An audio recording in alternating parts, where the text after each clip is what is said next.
Welcome to hashtag Allpodcastsmatter presents. Just a regular ass movie review, but it's not regular. This is the movie we've all been waiting for, like our whole lives. Yeah.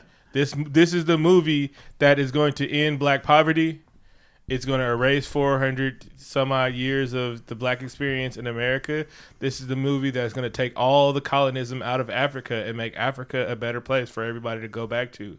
This is the movie that, that erases all the history of every bad thing that happened to brown people. It even erases the Bible part of the happened to black people. No Pharaoh. Wow, that's impressive. Yeah, it did a lot. This is what this movie's supposed to do. And make gay rights. And you should definitely have seen it already. Yeah. Because there's going to be spoilers abound. I don't even want to say spoiler alerts. That was going to be the spoiler. There's going to be spoilers. It's a movie, you guys. So welcome to Black Panther, the 18th film released in the MCU, directed by Ryan Coogler, starring Chadwick...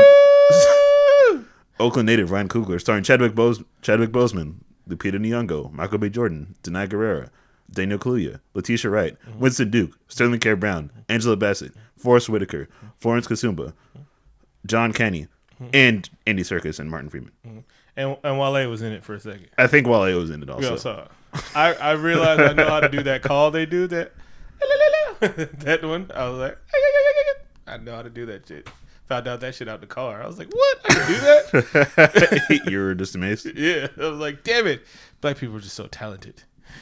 All right. So we went a run through before this movie because we took this shit serious and we wrote shit down. It is serious business. Yeah. We saw it in Oakland.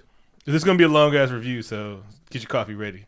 We might even take a break. I hope you're comfortable. It's going to be a 2-part. It's going to be our regular review, and then we're going to talk about the shit. Black Panther. Colorful as fuck.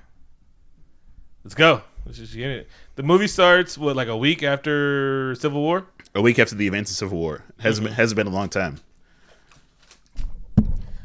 We get our close-up in... Oh, wait, no, my bad. This movie starts in 1992. Where? I don't know. The movie starts in with an opening shot of 1992 Oakland, Too Short playing in the background. And, of course, you guys, we saw this movie in Oakland. We knew the director was born in Oakland from the Bay Area. We did not expect this. No. When we saw this shit, it was amazing. Like we were like, ah! The theater erupted, and we looked at each other and like, hey, Vic, we're there right now. Oh, I left. The movie was over. I was like, well, saw everything I needed to see. And we were there in 1992. Exactly. North Oakland, 1992. I didn't know it was North Oakland until like the second part when I saw the church, and I was like, all right, that's North Oakland, right? I think it's North Oakland. At me if I'm wrong. I'm from the East. So we see kids outside playing. He hammed it up for 1992. It was like back when $300 cost for those hoops, and we were not paying $300 for the adjustable hoops. I only saw those in the white neighborhoods. So he had a milk carton hoop, which was funny because milk cartons were all over the place. I had several milk cartons. I used to make my jumps out of milk cartons. Those were seats on the block in milk cartons, and they were like adjustable. So like if you just wanted one seat, that was one. But if you wanted to be a little taller, that was two seats. 2 milk cartons. That's right. I like how 1992 it was. They're like, hey, it's 1992. Bill Clinton's president. Bill Clinton. Tim Hardaway. Too short. Yes. And we see a ship flying in, lands on the roof, and start the comedy roll. Michael K. Sterling, what's his name in the movie? Njobu. Prince Njobu. He doesn't know his name. Njobu's right now. So he's just in there, and they're doing the plan. He was like, yeah, you and the twins are going to come up. Real nigga shit going on. Which sounds incredibly Oakland. The twins? Who doesn't know the twins? Who does? I'm pretty sure it's the twins from my block. I was like, the twins? Talking about the twins? All right, you finna call the twins. DeRay finna come around the corner.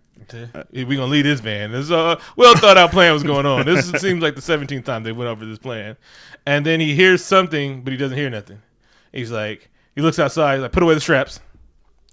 He sees outside. He sees nothing. He's like, fuck this nigga. So he thinks he knows what's up. Yeah. We hear a knock at the door. A stern knock at the door, and young Forrest Whitaker goes up to the door and was like, "There's 2 Grace-looking Jones." 2 movie theaters I saw this in. I've seen the movie twice. You've seen the movie twice. We both saw it with all black audience, and then we all saw the mixed race audience and everything like that. All black audience. The Zuri character says some Grace Jones looking chick. Everybody laughs. Mixed colored, some Grace Jones chick. No one laughs. And I was like, Grace Jones is a cultural thing. So. I still cackled as loud as I could. Grace Jones. I'm like, this should be funny if you're cultured. I guess you're not. All right. And then he's like, should I open up? He was like, yes, because they're not going to knock again. We go in, the Dora Milaje? Dora Milaje, how you said Milaje. I did. Dora Milaje walks in. They was like, yeah, he got to go. He's like, nah, this is my guy. I trust him with life. It's almost like we're from the same neighborhood. And it was like, all right, cool. And then it was like, bang, bang. And then the lights went out, and we wake up, and it's like, oh, T'Chaka's in the room. OG Black Panther. And it's like, woohoo, yeah, something. Hey, brother, how you doing? So he reveals that Black Panther reveals that this is his brother. Mm-hmm. How's things been going in Oakland? Is it cool? He's like, yeah, baby, everything's fine out here. You know, have you heard that new Too Short? That shit slaps and everything like that. There's this guy out of Vallejo, Earl Stevens, E40. It's great music and everything like that. That's the Bumble. That's why I sent him to the Bay Area. He's like, listen, I hear the music scene is fantastic. We need in on this. He's like, and they're selling it out of their trunks. Out of their trunks. we can sell vibranium out of our trunks. We need Wakandan spies. We need to know how the Bay Area's music scene is bubbling. What is this bass they're putting in all their music? I don't understand. There's this guy Ed Banks. Kidnap him. Bring him back. I love it. Let's do it. Gave you a little history lesson right there. But really, Njobu says things aren't so good. No, he didn't say that yet. Okay, actually, what happens is T'Chaka says, "Listen, some shit's been happening back in Wakanda." He was like, "Yeah, somebody robbed the Fort Knox with all the vibranium in it," and he was like, "Yeah, many people died." And Njobu was like, "What, nigga? What?" That's crazy. I don't even know anything about that. He's like, "Yeah, Claw was there, and he knew exactly where to strike and how to get out." Exactly. And so he was like, oh, so why are you here? Then he was like, all right, why are you here? And he was like, I want you to tell me why you betrayed us. And he's like, I didn't. And then he looks up to his henchman and was like, tell him who you are. And then he was like, bust out in Wakandan. And he was like, oh, shit. Michael K. Starr was like, no, I trusted you. You've been in Wakanda this whole time. We could have been talking about shit. He's like, yeah, but I trusted you, and you trusted me. But you didn't tell me you were a spy. But you didn't tell me that I was a spy either, man. Exactly. You didn't tell me you was Wakandan. I thought we was not telling each other we was Wakandan. And so, didn't you look at my lip? And then T'Chaka says, listen, leave him alone. It's not about him. Stand down. Exactly. And then he was like, look, you're going to just come home with me and tell people what you did. End scene. Yep, that's it. And then we cut outside and we see a young child looking up at the sky and seeing lights go past. And then present day. We open with T'Challa on a spaceship. Oh, what about to call it a spaceship? It's not a spaceship. No, we see like the back of a futuristic, like very comfortable looking chair, watching what appears to Wakanda be ergonomics team is amazing. Which appears to be MSNBC. And do you think Wakandans are paying for that cable? No. They get it on a vibranium dish. So he sees what happened and just like catching us up. Yeah, this is right after the thing. And so then we see a plan and like it gives shit that makes Tony Stark sci-fi look like I made it. Yeah, and it gives us a little bit of like back history about Wakanda. Wakanda is like a farming country and it doesn't really do anything. It's super poor. It's the poorest country in the world. Wink. That's what everybody thinks, at least. Yeah, it's like, all right, I'm not gonna jump into social commentary right now. All right, so it's farming and textile, and so blah, blah, blah. So we get there, and he's like, oh, why are they really here? They see, like, a sand 3D model of something going on down there, and we see a golden person. Like, this technology is amazing. And so they was like, all right, I'm going to do this, and then it's like, don't freeze. He's like, I never freeze. And then action sequence. He was, like, throwing, like, darts amazingly. He didn't even look. He was just like, no looks. And I don't know, even if he's just the best or the Wakanda technology is the best. Something happened. Yes, it's magnetically honed to target engines, but not the same engine. And no. so these are, I guess, mini EMPs. They shut the cars down, and then I think one dude, when he realized like the EMP shut down, he was like, "Shit, we've heard stories about the legend of the jungle. And he's like, all right, defensive position, we're probably all about to die. And so they go on the thing, and then the dog is like barking. And they was like, what's this dog barking at? And he was like, Black Panther. What's this dog doing in the jungle? He knows what's up. He's like, nigga, everybody leave. And he was a white dog, so he was scared. He's like, he froze. So we hear what happening. All right, am I remembering this wrong? When he said what happening, there was shooting going on, right? Yeah. When I watched it the second time, there was no shooting. Like the shooting didn't start until he revealed himself to the other part of the team. Oh, I don't remember. Yeah. There's some shooting and people get punched and kicked in the face. Yeah, it was going down. We see some shoot, fight. And then Lupita's character, Nakia gets off and she's about to let the choppers chop. Then she was like, no, humane. And she started butting skulls and then kicking and flying. And she does save a young boy from getting vibranium clawed to the face because she reveals that he's also been a captive. Don't hurt him. Mm-hmm. More commentary. How things going down. And so he sees her and he freezes. And he's like, I just came. And then somebody gets a drop out of him, but we see the doors flying out the things and dropping him and getting that spear work in. She's like, haha, you froze, bitch. Yeah, and this movie has some jokes. Oh, yeah, they were joking. He told Okoye not to go. Mm-hmm. He's like, listen, I got it. Don't worry about it. But luckily, she showed up and she saved the day. I mean, they would have been fine. She just wanted to get some action. Well, somebody might have died.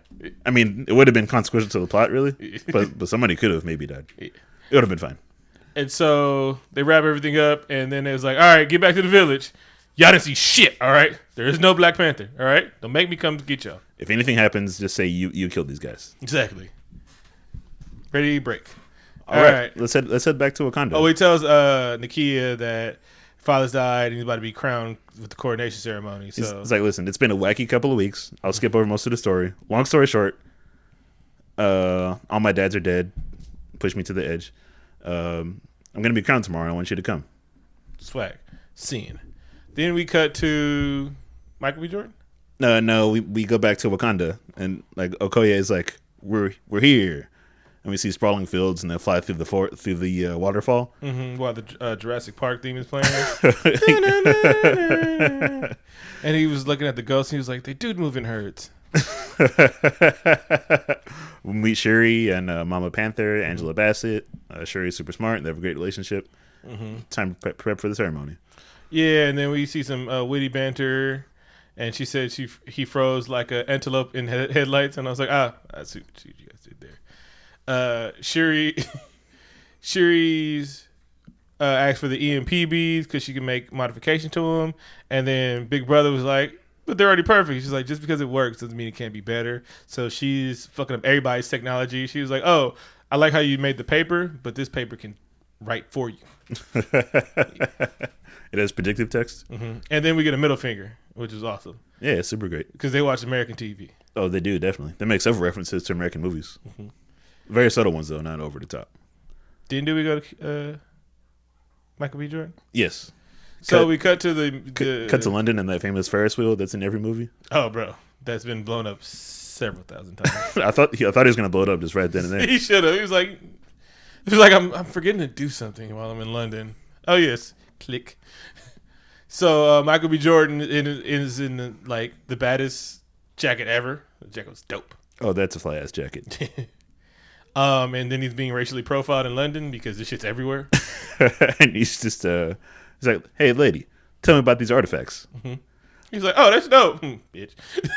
And she's horrified, but I imagine she would actually be soaked instead of scared. I mean, you know what I'm saying? He's a handsome dude in a fly ass jacket. He had his dress to the side, shit like that. He's wearing some reedy glasses. And he's clearly cultured. Yeah. Those are some reedy ass glasses. Like, I've read several books, maybe published two. Exactly.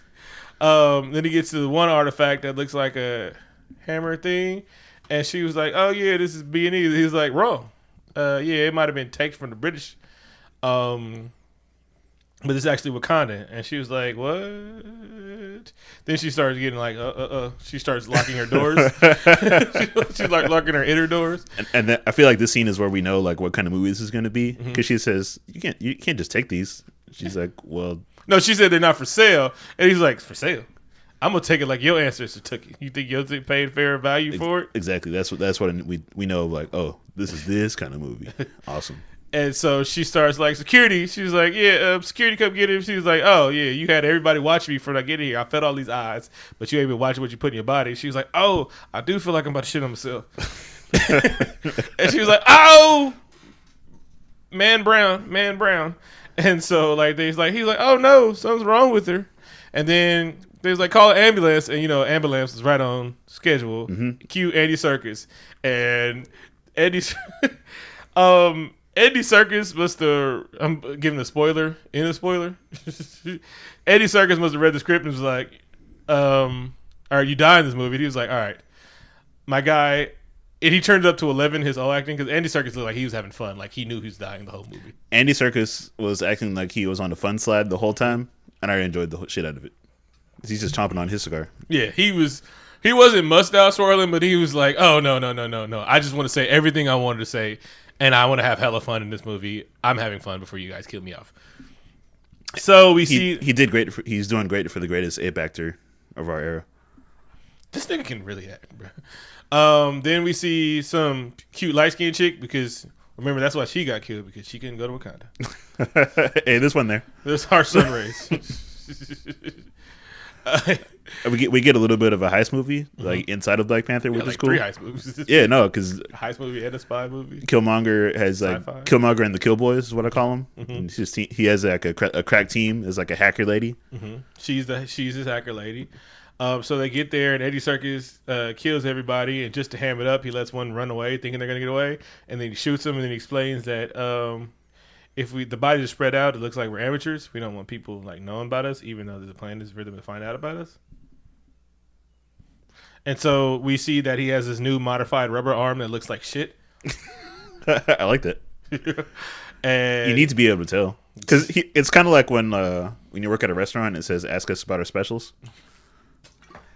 Oh, your arm looks like shit. What's going on there? And then he kills him. Then it has super glass breaking abilities. Cause punching shit. And he's like, "Oh, that was just a taste." I guess it like vibrates shit, and it vibrates all the rust off the vibranium. He's like, "Oh shit, this is real vibranium. This is 100% uncut." He's like, and then he like takes his pinky and scrapes it a little bit, and he tastes it. He was like, "Boo magic." I was listening to the Superfly review. It's a really funny review. It's a really good review if you haven't listened to it.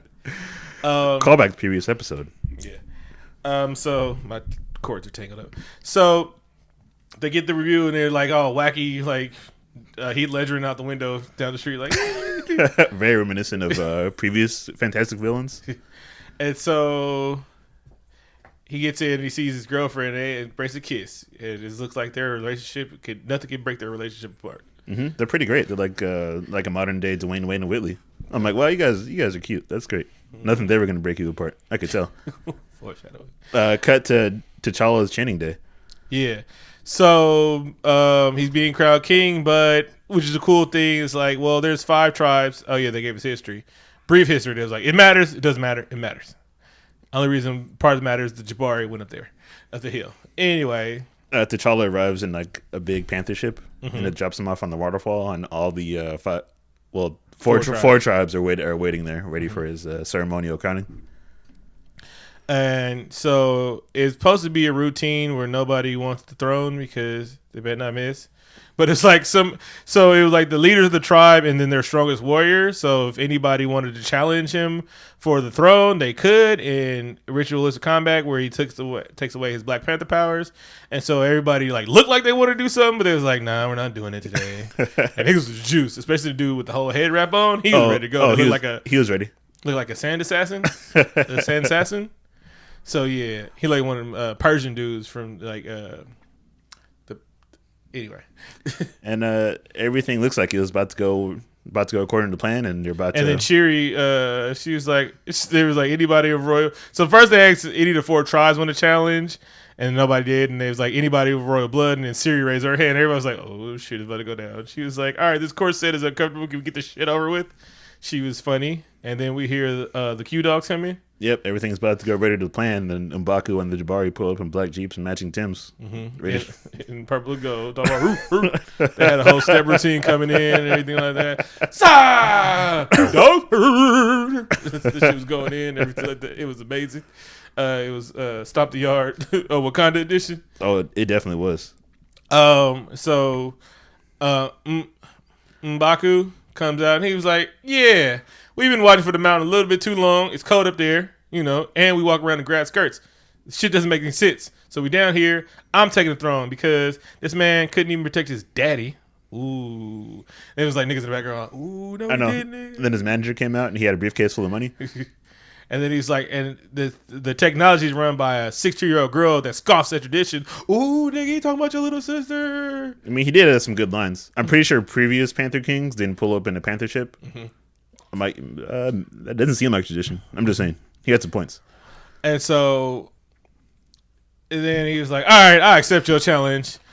And then Mortal Kombat.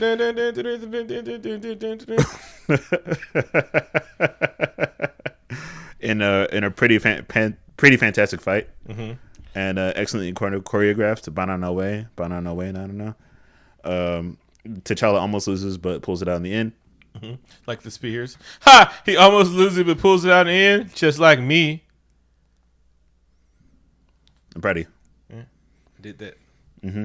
Ballin'. Yep. So he wins and retains the title as the Panther. Yeah, and then he gets the teeth. And then party.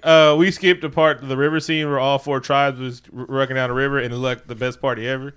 Everybody was dancing and singing and shit. It was awesome. They was like spirited. Like, yeah. The Wakandans are extra as fuck, and I love it. Mm-hmm. Oh, and at this point, I noticed that Wakandan hairstylists and barbers are amazing. Exactly. It was Coronation Day, so the barbers' chairs were full. You had to make I don't know how people got in. They must have had to pay the extra $5 for appointments and shit like that. Oh, they definitely had to. Yes. And I guess some vibranium clippers leaves the edges the fires. Somehow, Chadwick Boseman is lined up with a Widow's Peak. I looked at that too. I'm like, is that a Wakandan thing? Or? He's like his Widow's Peak, but it's like tapered back a little bit. I'm like, it's like, hey, fam, what do we do with this about the Widow's Peak? Just take it back a little bit. Leave it a little. Make it fire. Take it back a little.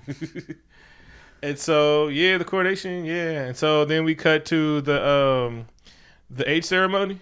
The Wakandan opiate chamber. Yes, where he lays in some red clay. And he was like, all right, now you about to get these superpowers, baby. You about to chase the dragon, and then you about to go to the ancestral plane, which is the second time we didn't have this. It's like a strange movie. When you no, this time it's the ancestral plane. Oh, it's different. It's a different plane. Same plane. Yeah, it is. And then he drinks a thing. He like trips out and they bury him. And then he wake up in James Cameron Avatar. Oh yeah, he does. That shit was purple as fuck. It looked beautiful. I was like, I want to go to that ancestral plane. It was like, it means you kind of die. I was like, all right, fine. You just die a little bit. Yeah, you could talk to like your ancestors and they'll give you good advice.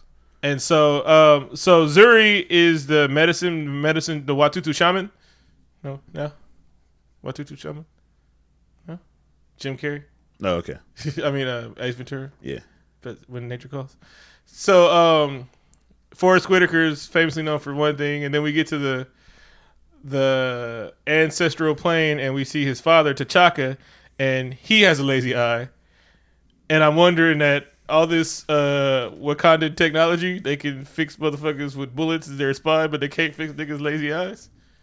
Wakandan has evolved past judging people with lazy eyes. They fully accept it. It's okay. It's a mark of beauty. Like, I've never noticed this, like, for Whitaker's eye until this movie, nigga. Because it was how could you have never noticed? Like, I know it was there. I've never just, like, tripped on it, but I was, like, watching it the whole movie. Like, I think maybe because there was like 3 actors that had lazy eyes. Yeah, it was like this shit is in stereo. It's like, when you first bought your car and then you start seeing them all over the road and shit like that. It's like it was just hell of them in the movie. They had a young lazy eye, my nigga. Yeah, Denzel Whitaker, young Zuri, which of course makes sense because it's supposed to be him. Yeah, and T'Chaka. So this shit was happening and everything like that. So T'Chaka is basically like, hey, listen. Just believe in yourself, surround yourself with good people. You can be a great king. Don't worry about it. I've been preparing you this for your whole life, son. He's like, if you believe in me, then you believe in yourself because I've never failed you. So that means I prepared you. So ipso facto, you are the greatest king. And then he kind of foreshadowed. He's like, you can't be a good man and a great king. Well, it's hard to be a good man and a great king. So wake up. And it's like, oh shit. Then he goes through withdrawal for a few seconds. And he kind of wakes up in a cold sweat, and there's dune buggies and lots of sand, and Roger Troutman and Chris Tucker for some reason. Can you dig it? And then, if you're gonna do it, you gotta do the whole thing. Calls his friends. He calls his friends and he said, "Hey man, I had this crazy dream." And then the other friend says, "Hey, why don't you come over? Let's reenact it." Okay, there you go. Then we meet Nakia and T'Challa, and they're having some witty banter, just kind of walking around on the streets. And we see some like vendors, and we see Wale at this scene. Yes. 3 out of the 5 of the people running around like outside like don't have shoes on, just have some cultural accuracy to Africa, which is pretty cool. I thought. Yeah, they was like they don't need paved roads. They don't need paved roads because I see one car because they have the best monorail system ever. Oh, it's fantastic. Bruh. This is what LA was supposed to look like, but the government, like okay, so there's like a big underground subway in fucking LA, and so like it was supposed to be popping, but the motor companies didn't want it, so they like bought it out and never opened that shit. Wow. Yeah, so that's why LA has all them damn cars and shit like that. They really had a dope ass metro system. It was supposed to rival like New York's and shit like that, but they just didn't want it. You ever notice why there isn't like rails in fucking LA? Because they didn't want that shit. Goddamn fat cats. T'Challa channels his inner Jodeci, and he's like, "Baby, please stay." Nakia says she would, but he's like, "I'm a super spy, and I got to live this life and help people." She lets people know she's a spy 3 times for a reason. And then they're in love, but they ain't in love, but they in love. Yeah, it's a whole lot of will they, won't they. Cut to Daniel Kaluuya, and he's like feeding his giant rhino, which is pretty cool. Oh yeah, and they chop it up because they look like they were best friends. Like they grew up together, in the Wakandan streets, running around, in West Wakanda, born and raised. Just like playing Wakandan dodgeball and all that kind of good stuff. Playing, damn it. All right, I lost it. So they're chopping it up, and then they get the holotext with, and it's the general, and she's like, "My king and my love." And the crowd's like, "Woo!" Yeah, and this will not shape the movie anywhere else. He's like, "Oh, so we got word. A familiar face showed up. Better come over to that cool place, at the kingdom and the throne room, and we'll talk about it." And like she was like, "You never guess." Like he was supposed to be juiced. Like, oh shit, Thomas, y'all found him? Oh my god, I miss my nigga Thomas. Thank God we finally found him. He gets like, "Bitch, I don't want to." So all the heads of the tribe gather, and there's like, Ulysses Claw found some Wakanda. We found some vibranium laying around, and so he's trying to sell it to some American person, and we got to get it back from him. Oh, it's Claw. We've been looking for him for 30 years. And the one merchant lady was like, "We don't need a warrior right now. We need a king."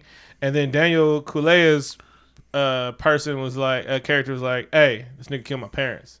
I've lost more than any of you bitches." All right. And then he was like, "Let me come kill him with you because I'll get the job done." And he's like, "No, I need you to stay here and protect the border because, nothing ever happens." People might find a way into our secret country, all right? People might wander, and we need you to handle it because you guys can't just kill on sight. Well, I mean, somebody did show up, and he didn't kill him, but you probably should have. But anyway. No, you shouldn't. He was curious. I mean, you just don't kill people. It was like, how'd you get through that thing? He's like, yeah. Anyway, so he gets there. And so then we get the James Bond I got new gadget scene, which was dope. Oh, definitely. He's like, let's suit up and get ready for a mission. She teaches him about so we get one good joke. He's in the ceremony of sandals, and Zuri goes, "What are those?" And I was like, nice. Oh, we get 2 good jokes because back to back, she's like, "Listen, get out of those old man sandals that looks like you're about to make a fire ass barbecue in, and put on these which absorb sound and don't make any noise. That way you'll be like a panther when you walk." She said, and guess what I call them? Sneakers. And then she made a reference. Yeah, she makes a very subtle reference to Back to the Future 2. These are automated shoes, just like in that movie that Grandpa used to watch, old American movie, and I'm like, ha. Wakandans have full working knowledge of American culture. Mm-hmm. Yeah, I mean, I don't think the kind of television is that popping and everything like that. When you live in Paradise, you don't need that much entertainment, and they're old school African. So yeah. So she was letting him know that, oh yeah, while your Black Panther suit is good, guess what I did? And so she shows him the new Black Panther that absorbs the kinetic energy, and they got that real fast, and I like it. It's not just bulletproof; it actually absorbs energy, and that's the actual suit that is running around now, which is dope. And so it absorbs it and it can expel it, which is what you saw. And so she makes fun of him. She has him kick it. That shit was hella funny when he kicks it. Like, come kick it and shit. And so delete that footage, all the good stuff. So mission time. Let's go to Korea. Yeah. I kind of want to do some cocaine every time I hear The Weeknd in that casino sequence. I don't really do cocaine, for the record. Oh.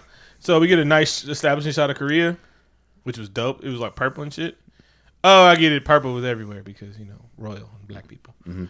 So he goes to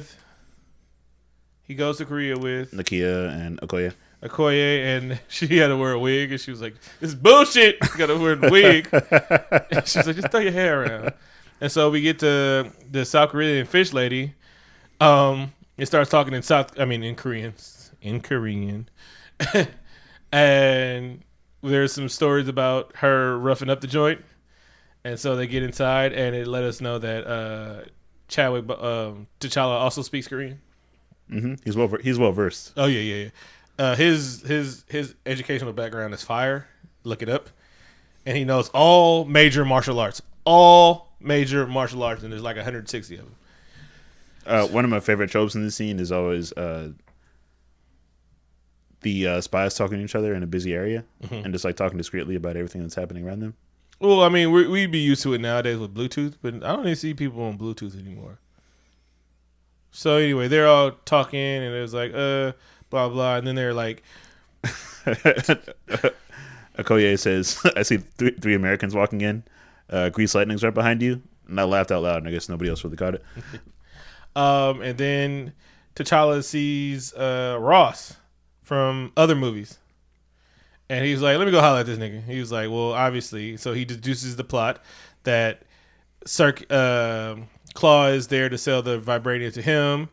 And he was like, look, whatever y'all do with Claw, I'm taking him back to Wakanda to stand justice. And he was like, you're not taking him anywhere. And he was like, oh, you're serious. I didn't come here to bargain. Yeah. I'm going to leave this conversation now. And you've been warned. And there's like the king at the end. And then Andy Serkis pulls up. The Stan Lee cameo was great. Oh, yes. Yes, Stan Lee, and I was like, yes, he didn't need to be in Africa. But again, Stan Lee could have been full blackface in Wakanda as one of the elder statesmen. No, thank you. I would have looked totally away, like, I don't see nothing. It's like, victory, Stan Lee's in blackface, but no, he's just tanned. No, he them light-skinned Wakanda niggas. Claw pulls up with his clique, and they're like 5 Jeeps deep with 15s. Black Jeeps. With 15s in the back. Yep, slapping. He hopped out the car, like having fun. He looked like he was high on coke the whole time. That Wakanda coke. It's 110% pure. It makes a little bit of vibranium in. Mm-hmm. So they walk in strapped up. The buzzers is going off. And then Okoye was like, he's here. And they all got pistols on him. Thought it was no pistol club. And they was like, it's about to go down. And so Claw sees Ross and he's like, oh, yeah, baby, you got it? And he's like, yeah, here's the diamonds. And then he pulls out the vibranium from his junk, and he just starts hamming it up. He's like, yeah, baby, I was about to buy a briefcase, but I thought I'd save myself some money. It's wrapped in paper, and it says fragile on it. That's such a good joke. Yeah, because it's not fragile at all. And it was right next to his penis. And he was like, what's all the security? He was like, oh, the security's not for you. It's for that nigga right there. Oh, wait, don't say nigga right there. It's for him. And so Okoye gets made, and then fight scene. My favorite shot of the movie is... her jumping off the balcony with her red dress flapping in the wind with her spear. Mm-hmm. It's great. I like how this fight scene, although it featured Chadwick Boseman getting it in, it was really about the women fighting, and that's what the theme of the whole movie. Yeah, he's a Black Panther, but the women are getting it in the whole movie. Mm-hmm. This is kind of the world of Wakanda, and I was okay with that. And the spear work was getting it down. It was going down. Corners. We see Claw use his titular claw on T'Challa, and he gets knocked off the balcony. Oh, and he blows up this thing, and money starts flying, and he. Oh wait, we missed the part. So Ross, when Claw walks in, looked like he's high on coke, and he's like, what's with all these? What's with the whole entourage? You about to drop a mixtape? And Claw was like, yes. Would you like to hear it? Could you get him SoundCloud? He's like, please don't make me listen to your music. And I think I might be the only person to be like, about that Ulysses Claw mixtape though. This week's music guest, Ulysses S. Claw. Can I get that Claw mixtape? Is it not real?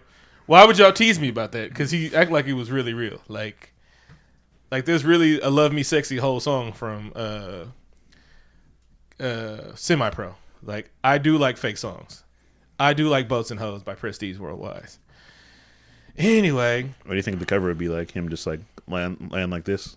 Nah, he'd just be like sitting on a vibranium chair. Like, he'd have a vibranium crown. I think he'd be like leaning against one of the Jeeps that he pulled up in earlier. Mm-hmm. He's like, I jumped off the porch 30 years ago. Banned from Wakanda? Banned from Wakanda. So he shoots him, and the money's falling from the sky, and he looks to his Hitchman number 3. It was like, I made it rain. And so he busts out the club, and he's like, bro, this shit was awesome. Let's go, Chad. Let's go party. Woo! And then we get a chase scene through the streets of South Korea. And then we see how technology is really dope because Siri is remote control calling a remote control. Yes. Remotely controlling a car from Wakanda? That's right. In a hologram thing, and it was dope. So we get chase scenes, and again, this is a major city in the world. There's no traffic. Oh, they use Wakandan technology to shut down traffic. Okay. I'll say that. It's a pretty good chase scene, and there's some traffic, but there's no traffic. It's a good way to show off new technology and T'Challa's powers. And Okoye's powers. Because she's chasing him, and then they're shooting at the car, and the bullets are not even affecting the car. Oh, that's right, because they're in Wakandan Lexuses. Yes. Because, you got to keep your Wakandan Lexus on deck, baby. We see her say the guns are so primitive, and her spear work is amazing. She threw a spear through the car to stop the car, which was dope. And then we see Black Panther on top of the hood, and she was like, hey, you getting shot up and charging all the energy. What you about to do with it? He's like, watch. And then we see the great scene from the trailers and the movie where he lands in a car and then he farts, and then the whole car boom. Boom. And she was like, show off. He's like, ha ha, I love this new suit. So Claw was like, all right, this has been fun. So he's hanging out the window and he shoots the car. The girls are in. The car that Shuri is driving. It's not sure. The car that Nakia driving. Yeah, Nakia's driving, and it blows up because when caught in a weapon versus thing, happens, and she's like, dude, door surfing, and then he also shoots Shuri's car, and then it blows up, and then we see the running on the side thing, and then he catches up to him. All right, and he's about to murder him, but it's like, hey. Everybody got the cameras out. Do not murder him right he now. He gives the cut it signal. He's like, don't murder him. People live streaming on Twitter right now. It's gonna be ugly. Exactly. And then they get him, and then scene. At this point in the movie, when I saw it the second time, this is where I see an angry dad taking his 2 kids out of the theater. I'm sitting 2 rows back, so I can see his angry white face just clenched with rage, his brow furrowed with white American anger. And he's dragging his kids with him, and I could tell they didn't want to leave because they wanted more of that Wakandan excellence. I felt bad for them. So we cut to a scene where they're about to interrogate Claw. The scene from the previews. Yeah, Ross has captured Claw, and they have him in an interrogation room. And we get some great witty banter betwixt T'Challa and Okoye speaking in Wakandan. Mm-hmm. And they're talking about what they should do. And they're just going to take him back to Wakanda. But first, let's have Ross do his thing. Yeah. And she was right to say, hey, you probably shouldn't let him be alone with them. He's like, let's not make a scene here, so let him talk to him. And then Ulysses' Claws just starts snitching. He's like, hey, them niggas got a mountain of vibranium. It's worth millions of dollars. This nigga's technological marvel. They got hover bikes, nigga. Hover bikes. And they're like, "Ooh, shit, we better get out of here." And then Nakia sees some shit that don't make no sense, so she tries to run in. She's like, "Hey, something don't make no sense. Something about to happen." And then explosion. Killmonger comes through with the Killmonger. Killmonger and the Kill Boys kicking the door, waving the 4-4. All you heard was "Killmonger, don't hit me no more." And he's got the really cool mask on that we see in the preview, and that's on various action figures. And he starts shooting up the place. Ross catches a bullet from the kid, and they take him out the chair, and then they're like, "Woohoo! We get away." Oh, so there's a scene where T'Challa catches a grenade in his chest because he's all about fundamentals. Two. So one, Killmonger throws the first grenade inside to save everybody. T'Challa jumps on the grenade, and he absorbs it, of course, because the suits absorb kinetic energy. If we didn't explain that earlier, so it absorbed the thing. And then when we gets outside, he's about to chase Killmonger, and then he shoots him with a grenade launcher from his gun, and then he gets the birdies over his head like he's playing Street Fighter. But as he sees a ring around Killmonger's neck, so he's like, "Oh shit, wait, how the hell?" And that happens. Explaining the suit. So Black Panther's suit absorbs kinetic energy, but it can't absorb all the kinetic energy and shit like that. That's the weakness of the suit, even if you call it a weakness. But yeah, so he has this to release the kinetic energy, or it gets to a critical mass and shit gets fucked up. So 2 grenades is his limit, and he took some bullets and shit like that. Oh yeah, that's understandable. Yeah, I mean those grenades to the chest. Michael B. Jordan is great here. We see what you referred to as his sexy brooding, which is pretty great. Yes, he's just walking with his head down, and he's buff. So we get back and we see Ross has been shot, and they was like, "Damn it! All right, let's take him to Wakanda, because nothing ever happens when you bring white man when you let the white man come to your untouched white culture, untouched people of color culture. Nothing ever goes wrong." So T'Challa goes back to Wakanda, and he's got a lot of questions and that philosophical debate of like, can we leave this man here? And he's like, well, I can't leave him to die because sometimes you have to make hard choices. And he's like, "I am the king." He was like, "I am the captain." Now it was said 3 times in a different way. he's very nice, but he essentially tells him to shut up quietly. I make the decisions here. So T'Challa has to go to. So we get a nice little joke when they're bringing Ross into the Shuri's workshop, and she goes, "Great, another broken white boy for me to work on." But actually, before we get to Wakanda, we see Killmonger and the Kill Boys are celebrating, and they're about to get onto a plane to escape to the next adventure. But change the plans. Eric says, I want to go to Wakanda.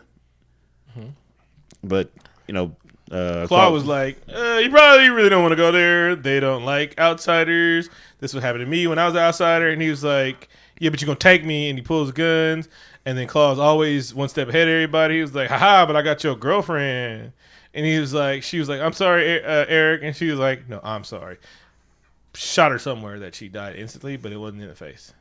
It's a PG-13 movie, so he shot her directly in wherever blood wouldn't spurt. He shot her there, but killed instantly in the heart. He shot her directly in the heart. All right, and Wakandan bullets. Yes, of course. He has Wakandan aim.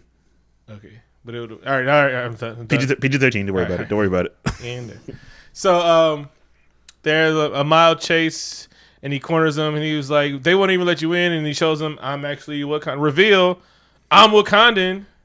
Because if you didn't see it, you didn't watch movies. Oh shit! I thought you were just a crazy American, and we were actually very surprised. It looks like did he die? Yes. Yeah. Yes, he did. Turns out, yes, he kills him. He died off screen. Thank you, Claw. You brought these 2 movies together.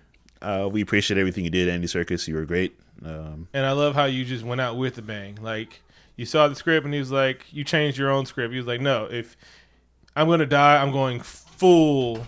I'm on coke the whole time." So, yeah. We get to Wakanda, and so they put Ross in the lab, and then T'Challa was like, "Nah, I need some answers. I have questions. What the fuck was going on? I was in America. Things didn't go as planned. But I saw this crazy guy. He was a villain, and he had a ring just like I do. What is up with that?" Wait, hold on. Plot point. When he gets there, Daniel Kaluuya's character runs in, and he was like, "Hey, where's Claw?" It's like he slipped through my fingers, and then he looks at him like, "Motherfucker." He was like, "For 30 years, your dad did nothing to get Claw, and now I thought you was going to be different, but it looks like it's more the same thing." And he walks out disgusted, because that's the real point. And so I felt like he was a little harsh. Yeah. It's like I haven't been king for that long, man. Come on. My first thing, maybe I should have took you with too.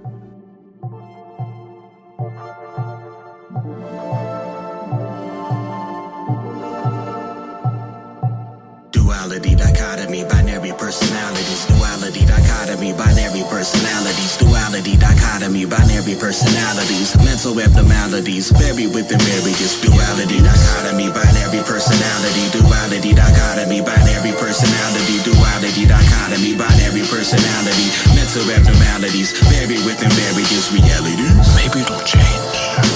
Maybe no one knows that. Doctor might not know that. That part of me is gone. Working and not succeeding. All my failures have left me. I just don't care. Duality, dichotomy, binary personalities. Duality, dichotomy, binary personalities. Duality, dichotomy, binary personalities. Mental abnormalities, vary within various. Duality, dichotomy, binary personalities. Duality, dichotomy, binary personalities. Duality, dichotomy, binary personalities. Mental abnormalities, vary within various realities. And though I can hide my cold gaze, and you can shake my hand and feel flesh gripping yours, and maybe you can even sense our lifestyles are probably comparable, I simply am not there. So I'm a Stover. Dichotomy. What up, Space Ghost?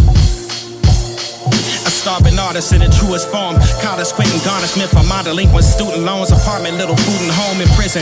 And entry level hourly positions. Dry to repetition, out of reach commissions. Spitting takes precedence and schedules concurrent. Should sickness develop with no medical insurance? Endure it. Gas tank sign, flash, state lines, surpass relation. Ship survive by FaceTime. I Skype a Havon. My gift is rapping, trained it like Bruce Wayne and Richard Dragon. Henry Ducard tactics, loosest Fox business practices. All I need is a mask of the League of Assassins. Smoke screen for distractions. Nightwing on my team and I'm easily Batman. A social lit averted hermit who moonlights a civil servant. Perching over ledges, thwarting henchmen, forming legends. Takes dedication, brethren vacating, pain certification. Never complacent, the hell is vacation. This track pillaging, practitioner, craft sinister. Rap lyrics to attract listeners like black ministers. I administer, wrath feelings get smashed similar to gas cylinders. I'm iridescent in your presence, I'm so hungry it's depressing. Your skeleton and flesh are like delicatessens. Blessings, I lunch on lyricists, devour worlds. In Shabbat nor constructing pyramids, the legend cometh. Multi-millennial comedic hunter, perfected specimen, genetic T'Chaka's wonder. back, My and he life's needs some predicted answers from his how spiritual will advisor, Renaissance Zuri, life. Forrest Whitaker. And so he goes into the den of the astral plane / Purple Heart. The opium den. Okay, fine. Where he goes to get the finest Wakandan H. And he's like, and Zuri's like, look, man, I made your dad some promises. Some shit went down. I don't really want to talk about it. He's like, I promised the king. He was like, I am the captain now. Number 2. He's like, fuck. Well, So you gonna just pull that on me? I Gotta guess stop letting you watch the American movies. that is technically true. I will tell you. Listen, you had an uncle. He was a spy. He was living in Oakland. It was the 80s. He was radicalized. This was the crack era. There was a lot of good music. He was like, he met his wife. She had bamboo earrings, at least 2 pair. He met her. She was standing at the bus stop sucking on a lollipop. I believe it was the 82L. No, the stories say, I cannot confirm this, but when she gets pumping, it's hard to make the hottie stop. Yes. I mean, your dad warned him before he left, you can't trust the big button smile. But your Uncle Nobu, he was a noble man. He did fall for it. Yes. So then, flashback. So we get there, we see that while he was there, he was telling him, he's like, look, man, the story comes clean about why he helped Claw. He was like, these people, it's like, they kill their leaders. They're over-policed and over-incarcerated and shit like that. He was like, with our weapons, they could overthrow and make a better life for themselves. He was like, the shit sucks here. And so... I like how on TV, also, we see like a glimpse of just like police like standing with protesters. Mm-hmm. Oh, shit, this was Rodney King? Yeah, 22. yeah. So we just see like a little bit of like the political unrest, and like in his apartment, it's like decorated with like there's a Huey poster on the wall, and Public Enemy. So we get like a little bit of his like ideologies in his background. And so, he's upset that Zuri betrayed him, and so he was like, "You're gonna come face Wakandan justice," and he pulls out the pistol, and he's about to shoot Zuri, and then Black Panther. Who is like T'Chaka? T'Chaka, like dip dive and catch him with the claws of the heart, which you kind of didn't need to do. I felt like he could have just slapped the taste out of his mouth. He did stop the gun, and then he clawed him either. He got him. I was like, I'm really sorry. It's a reflex. Yeah, I think it was like a reflex, but he did not need to die that day. I mean, one vibranium punch. After you disarmed him, I'm pretty sure you would have had easy time. And the doors were there. Where are the doors? Like, doors, come get him. I guess also he's like, shit. This I really fucked up here. I think you shit the bed. My brother did it. You can't come back. I think that was it as well. And he's you're like, also the king, so but he's also like, Zuri, this shit never happened. And he was like, he has a 10-year-old son. I was like, it never happened. And so we see, I guess they heard the gunshot outside. Well, actually, they did hear the gunshot outside because it wasn't until young Michael B. Jordan's character saw the lights, he ran upside. He was like, wait, that looks like a motherfucking spaceship. Holy shit, everything my dad was saying is true. So he runs upstairs, and I guess he finds his father. And the crowd gasped because we learned that the young boy we saw playing basketball earlier is young Eric. Did you get that immediately when you saw it? No, it's funny. You said it like 3 seconds before the movie revealed it. You're like, that's him. No, I got it. I got it as soon as I saw him on the court at the first scene when it was like 1992, and I was like, oh, that's his brother. No, I was really trying to put anything together. I didn't. I mean, I movie a lot. You didn't say it back then though, so I'm not going to give you credit for it. I mean, do I lie about shit like that? About my movie prowess? I might lie about other shit, but I don't lie about it. Okay, The Sixth Sense. It was a twist to me. You know what other M. Night Shyamalan twist was a twist to me? How bad Avatar was. I didn't think it was gonna be that bad. Twist. I kind of want to review a Shyamalan movie just because they're really bad. You gonna do Avatar? Yeah. Do it. Let's just be upset. Just be for 2 hours. It's gonna be just yelling. Oh man, you guys. They'd have to work for that. They'd have to like make a one tweet, 100 retweets or something like that. 100 retweets and we'll do something like that. Jeez. And we'll reviews. Don't embarrass ourselves. Yeah. I don't want to do the designer. They gotta work for it. They really want this. This is the part where Ross wakes up with the finest linens in the country. Bruh, that Wakandan silk. He's like, what? It's like, what is happening? I don't feel like I was shot anymore, and my skin is more moisturized than it has ever He's been. like, he looks in the mirror. He was like, oh my god, what is this shit on me? He's like, oh, this is cocoa butter, my nigga. It's like cocoa butter. It's like, oh yes. He's like, that actually isn't Wakandan. It's available anywhere. You can get it. Any African products would do. He's like, what's in my hair? He's like, oh, that's just natural juices and berries. And he was like, oh, this ain't nothing but an ultra fire. So how'd you fix his bullet? Is it magic? And Shuri's like, no, that's not magic. It's just it's Wakandan science. I'm incredibly intelligent. Shut up. Don't scare me, colonizer. Which is one of the best lines of the movie. I made sure I cackled at that super loud at the white showing. The white showing. I'm like, you heard that? You heard that, white people? It's a joke aimed at you. That's what they're so. Oh my god, they're making jokes about us. Tabitha, I'm so upset. Let's get out of here. So then she starts spilling the beans about Wakandan technology, and he's like, "What? Y'all got all this shit right here, and I gotta." And so he's just amazed about like what vibrating can do. Ulysses as Claw, like I think vibranium might play it, even though I don't know if it's gonna play a bigger role. But everybody, like he said, they've only scratched the surface of what the shit could do, and they didn't just scratch the surface. They look like they're doing a lot of shit. I think, and then we got a whole vibranium man running around. I thought he was only referring to like scratch the surface in terms of like its use, as in its use, as in terms of like how much, the volume. Oh, okay. Oh, how much they've used. Yeah. All right. So yeah, that happens, and she's like, "Yes, blah blah blah." Then we go to. Then we cut back to Daniel Kaluuya. Yeah, because he brings in Killmonger. Oh wait, no, we gotta show Killmonger lands, and he's walking with a body shaped a body shaped wrap. He's like super surprised. He's like, "What could possibly be in there?" It's like Family Guy. He thought it was a book. Oh no, he thought it was a bottle, and it ended up being a book. So it was like this not deceptively wrapped body bag, and he was like, "Oh yeah, I didn't have any." So he's like, he shows him. He's like, "Here's a little present," and he picks the exact right person to show Killmonger's body to.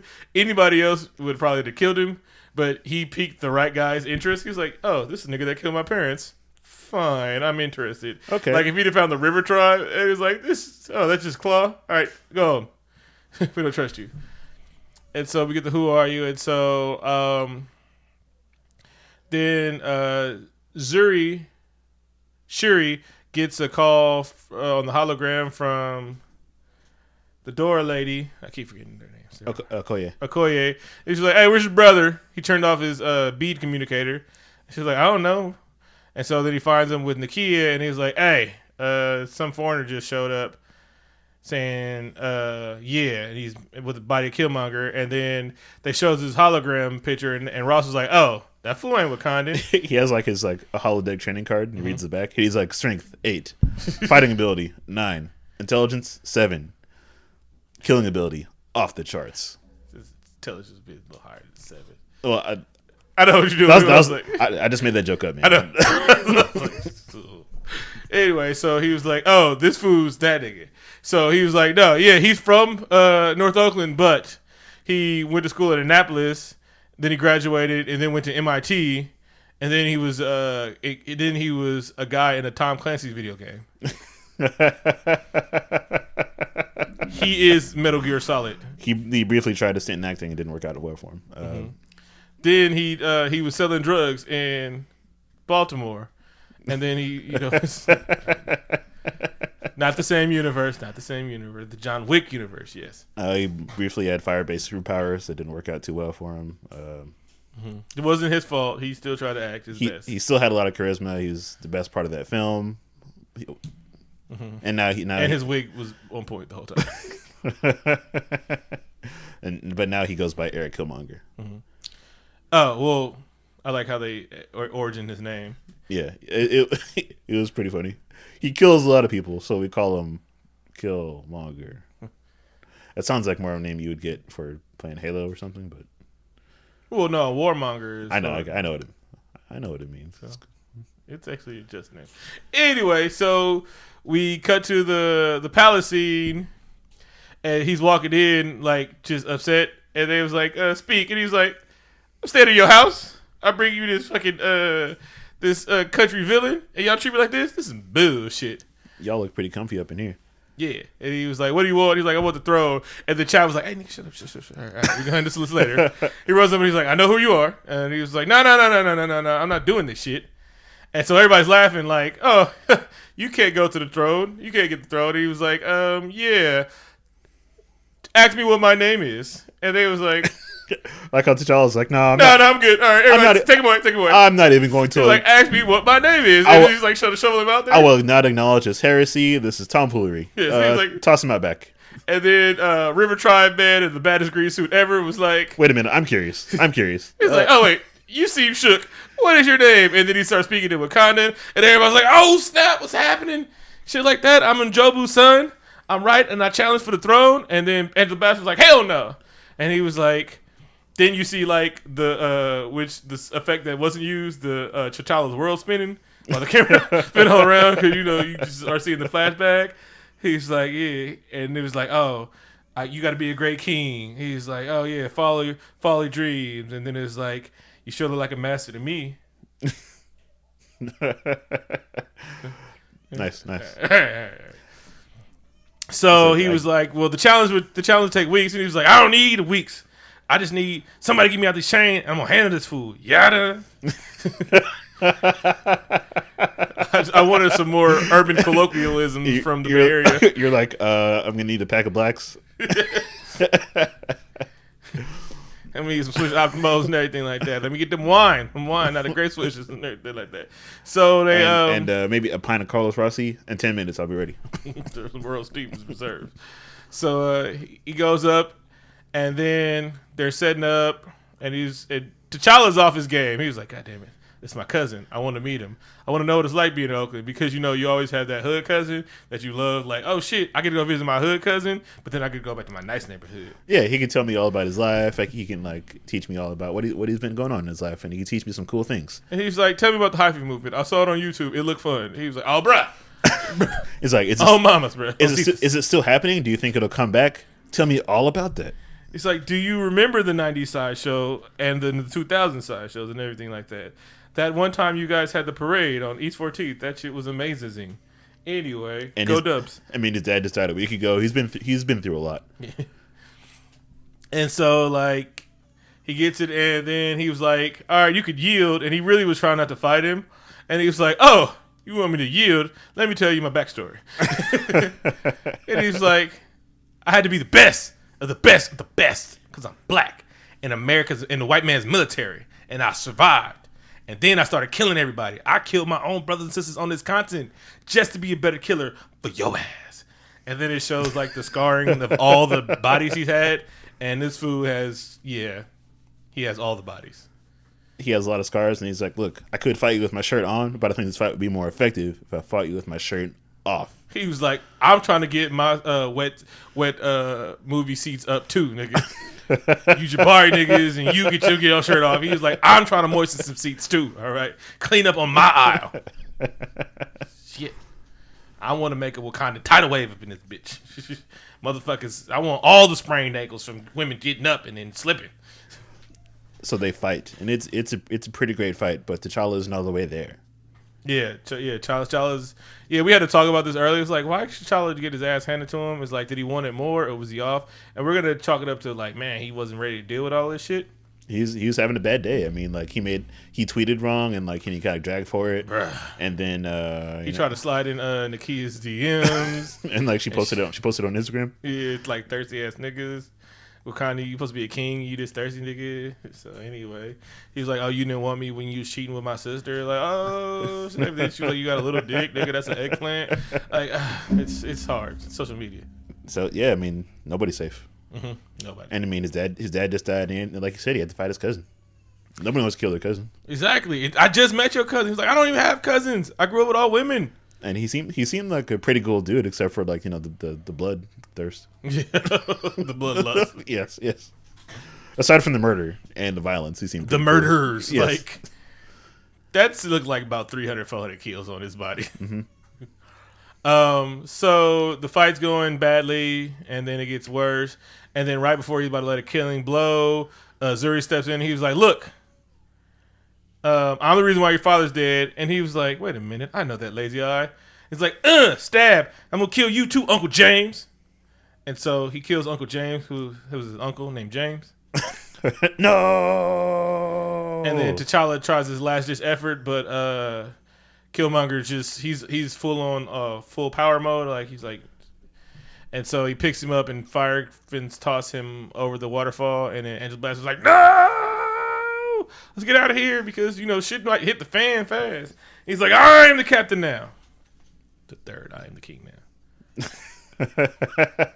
So they put the necklace on him, and he's like, all right, let's take this nigga to the ceremony. So Nakia and Shuri and Ross and Mama T'Challa escape. Mm-hmm. Killmonger goes to the ancestral ceremony. The H-Den.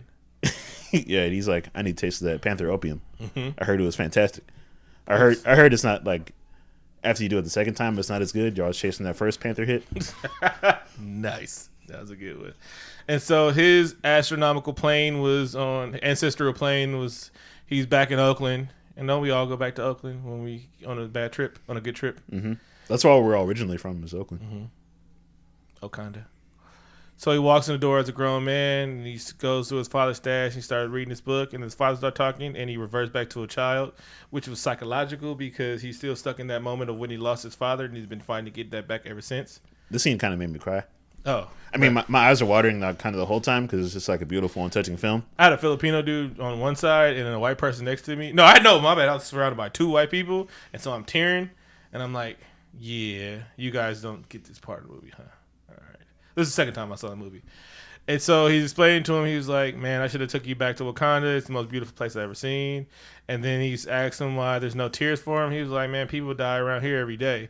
So he's in his child form, but he's speaking like an adult. He's like, can't cry for bodies, man. I got a 500 on my back right now. Mm-hmm. And what we're really trying to say is that Killmonger never advanced past this point in his life. Mm-hmm. He's still that angry child. Well, he wasn't angry back then, but still a child in his mind. And so he was like, I think we're both are lost. And he's like, nah, they're lost. And so his father starts crying because he didn't get it. And you see what kind of man he became without him. Yeah. And an angry black man running through the streets looking for revenge. And so he wakes up mad. And then he's like, oh, shit. The bad trip came down. The trip came down, withdrawal. And so she was like, oh, so this is the rest of the purple herb? And he's like, it's all of it? All of it. All of it? All of it? He's like, oh, burn that shit.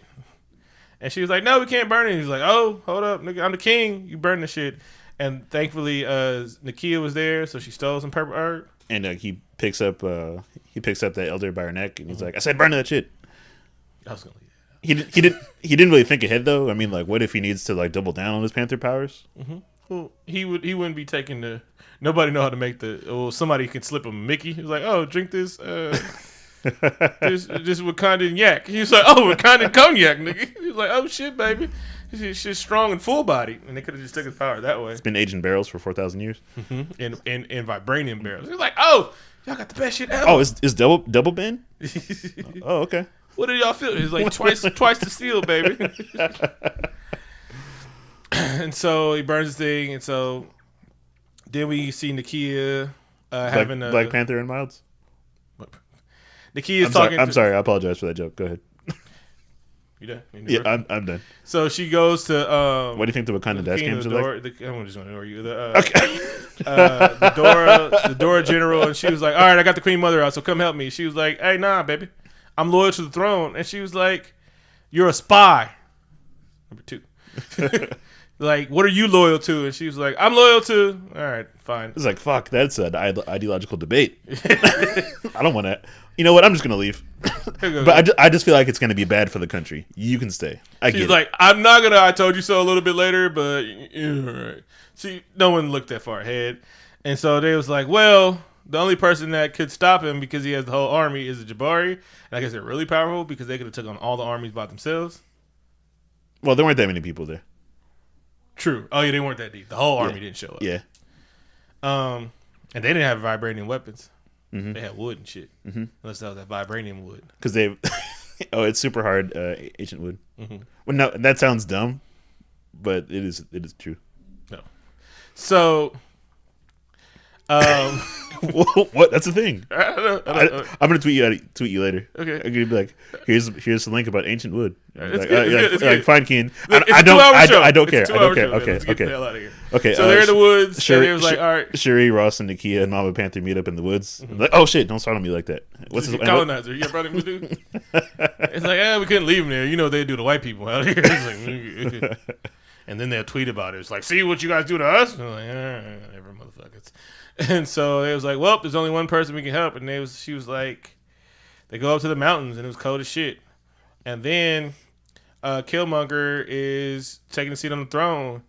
And so he starts spitting more hot 16s. He was like, y'all was living comfy out here in Wakanda while my people starve.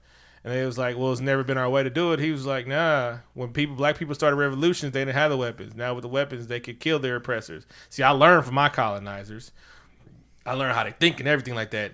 We already got the spies in place. We're going to send them weapons, and then they're going to take over. Sorry, I got the hiccups. And so while the general didn't agree with them, Daniel Kool-Aid character was like, yeah, you can be the conquered of the conquered, and I'd rather be the former. And to war. Let's do it. And he's like, let's load up all these ships with these spears. Mm-hmm. We're going to put these spears on like various places, and everything will be cool, and it'll work out. It seems like not a good plan, but anyway, that's okay. If they had some vibranium choppers, I'd be like, okay. So their other team, Shuri, Ross, Nakia, Mama Panther, are almost at the M'Baku, the Jabari area, mm-hmm. and Mama Panther has a good idea. She's like, Nakia, why don't you just take the heart-shaped herb? And then she was like, I'm a spy. for the fourth time. And she was like, and I don't have an Arby. And she was like, well, I'm pretty sure if we give the heart-shaped herb to M'Baku, we might be creating something worse. Some kind of ape man. But then they descend upon them.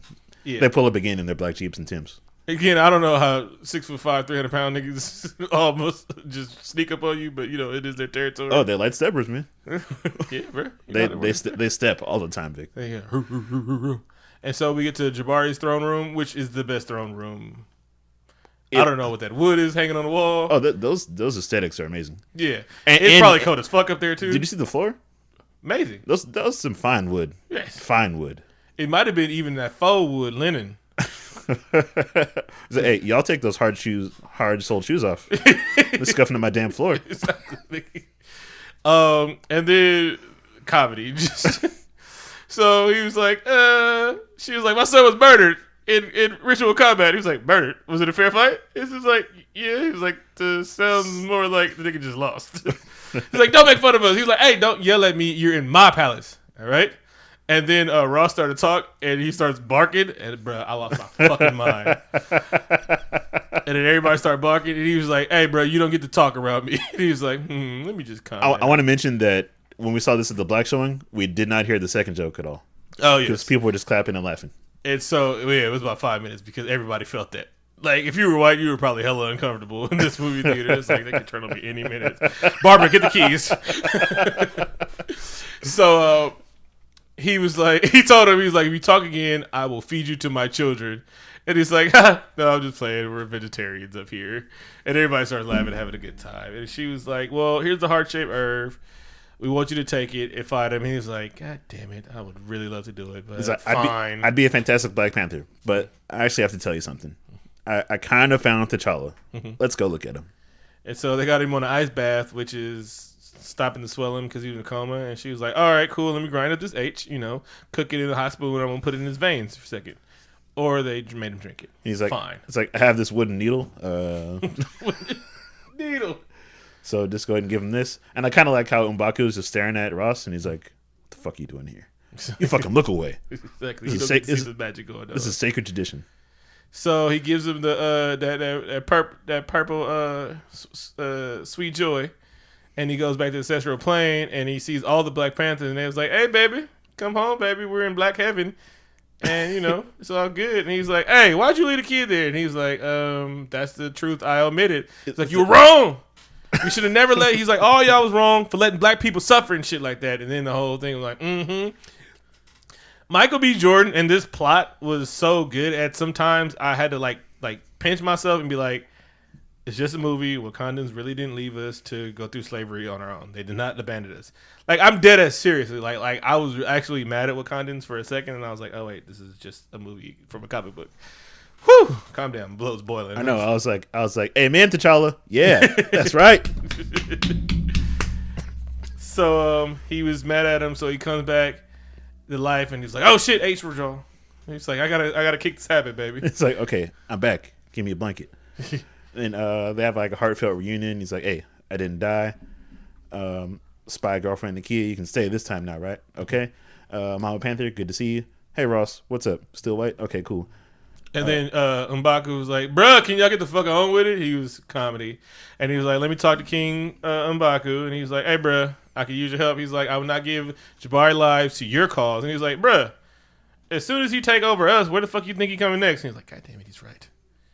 But I have snow in the mountains, so he can't get up here, right? It's not like they have some kind of flying things to get to me. And it's not like they're way more technologically advanced than us, right? And they have all the nations behind them. I'll take that chance. He's like, I will not help you. He's like, get the fuck out of here. But can my mom stay here? Yeah, she's cool. He's like, no. Oh, hell yeah. Bro. I would never. I'd feel bad if something happened to your mom, all right? In the rest of the country. But I'm not going to help you. You know what? I think it's time for the final act. Yeah, and Act 3. So we see the Michael B. Jordan loading up plans. He's like, all right. He's walking around in a robe, just open chest. Yeah, oh yeah. Again, he's trying to get his wet C count up. Like, I don't blame him. It's fine. Yeah, And so he was like, all right, how are the war dogs in the country? He was like, oh, we let them have the plan. Some are reluctant, but London, New York, and China is ready to go.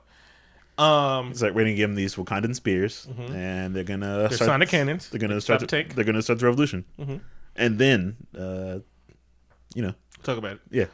And so he was like, all right, plan. Nothing could possibly go wrong because I didn't find a body. I would have looked for the body. He probably shouldn't have thrown him off the cliff, to be honest. One spear to the heart, everything's fine. The revolution is about to be televised, and then the plane goes down, and we see Black Panther in his purple suit, and he was like, yeah, baby. He was like, I'm not dead. I didn't submit. I like how they're like, who is that? And then he takes the mask off, and he's like, oh, shit, it's the Black Panther. It's like, I thought it was Ross. And then he said, well, I didn't submit. I didn't deal, so the contest is still going on. And he was like, nah, bro, we ain't doing that shit no more. Nah, bro. The hand waving was so authentic. Nah, bro. That was Oakland. Yeah. That was Oakland all day. So he says, like, all right, Daniel Kaluuya's tribe, listen, you guys go fight him. But the Dora Milaje says, hey, listen, you're clearly a mean-spirited king. No. He said, no, that's what broke her allegiance when he was like, okay, the challenge is still going on because he's not dead. He was like, nah, fuck that. And he's like, oh, shit, tradition, treason. So she hit the treason button. Yeah, she says, all right. But before that, he says, Jets take off. Your tribe, go fight him. Dora Milaje, fight him. And the elite squad, we're going to fight Black Golden Jaguar. Yes. Oh, and also there's one light-skinned Dora Milaje. Dora Milaje. So that means I can go to Wakanda. In your face, he told me, everybody who said I couldn't go, in your face. Light skin. We'll get the paper back test. You see, there was only one, and she filled it up. So if there's one, I got a chance. Nope, we're not letting you in anymore. Like Daniel Kugler said, we let one of you guys in, then you're our problem. Hey, I'm just gonna dress well. I'll be fine. Yeah, no, because then we got to worry about y'all skin cancer and shit like that. Don't start this. Anyway, so the fight scene's going on. They're getting the fight on. Daniel Kugler is catching the hands from Wakanda, from Black Panther, and he was like, "Yeah," and he was like, Guess what? Earlier than the movie, and he blows a horn, and you see the charging rhinos because they was ready for battle, baby. Because just in case some shit happens. And it's great. And it's kind of like, what if black people were in Lord of the Rings? You would see some cool ass war rhinos. Bruh, war motherfucking rhinos with vibranium tips. So that shit was happening, and then the Doras is fighting Michael B, and then Siri's hatching her plan to help out. So she gets the Panther gauntlets that they re-rendered, and they look way better. And then they gave Nakia some those frisbees with the holes in them that we had back, the really cool ones. Yeah, those frisbees. She gave him those ones, and then it was like, Ross, all right, you're gonna file a hologram, and I made an American style for your ass. He was like, but I don't know how to do anything because all I am is a pilot. Anyway, whatever.